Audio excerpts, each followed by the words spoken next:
Capítulo 58. Dever para com os pobres. São com frequência feitas perguntas com respeito a nosso dever para com os pobres que abraçam a terceira mensagem angélica. E nós mesmos temos por muito tempo estado ansiosos de saber como lidar prudentemente no caso de famílias pobres que abraçam o sábado. A 3 de agosto de 1861, porém, enquanto nós achávamos em Roosevelt, Nova York, foram-me mostradas algumas coisas com relação aos pobres. Deus não exige que nossos irmãos tomem a seu cargo toda a família pobre que abraça a mensagem. Caso fizessem, os pastores teriam de deixar de entrar em novos campos, pois os fundos ficariam esgotados. Muitos são pobres devido à sua própria falta de diligência e economia. Eles não sabem manejar devidamente os recursos. Se fossem ajudados, isso lhes seria prejudicial. Alguns serão sempre pobres. Caso lhes fossem proporcionados as melhores vantagens, isto não os ajudaria. Eles não calculam bem e gastariam todos os meios que pudessem obter, fossem muitos ou poucos. Alguns nada sabem do que seja renúncia e economia para se manterem livres de dívidas e juntarem um pouco para uma ocasião de necessidade. Se a igreja devesse ajudar tais pessoas, em vez de deixá-las contar com seus próprios recursos, isso, afinal, as prejudicaria. Pois olham a igreja e esperam receber auxílio dela, e não exercem abnegação e economia quando estão bem providas. E se não receberem auxílio de cada vez, Satanás as tenta a ficarem suspeitosas e cheias de escrúpulos por seus irmãos, temendo que eles deixem de fazer tudo quanto é seu dever para com elas. O erro está nelas próprias, acham-se enganadas, não são pobres do Senhor.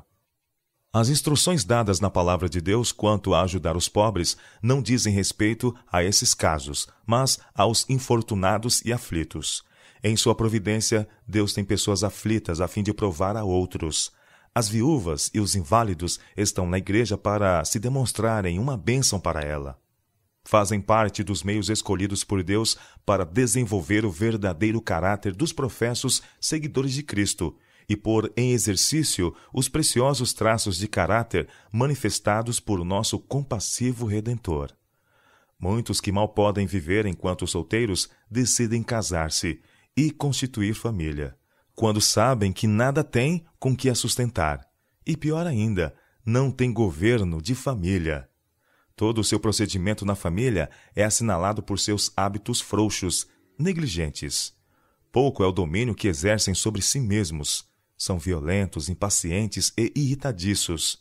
Quando essas pessoas abraçam a mensagem, sentem-se com direito à assistência de seus irmãos mais abastados. E se uma expectativa não é satisfeita, queixam-se da igreja e acusam os irmãos de não viverem segundo a fé. Quais devem ser os sofredores nesse caso?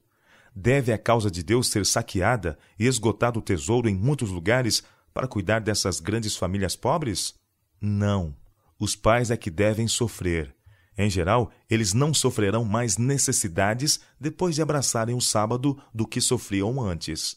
Há entre os pobres um mal que, a menos que o vençam, se demonstrará por certo sua ruína. Eles abraçaram a verdade com seus hábitos vulgares, rudes, não cultivados. E leva tempo até que vejam e compreendam sua vulgaridade, e que ela não está em harmonia com o caráter de Cristo. Olham para os outros que são mais bem ordenados e mais polidos, como sendo orgulhosos, e vocês podem ouvi-los dizer: a verdade nos rebaixa todos ao mesmo nível. É, porém, completo engano pensar que a verdade rebaixa a quem a recebe.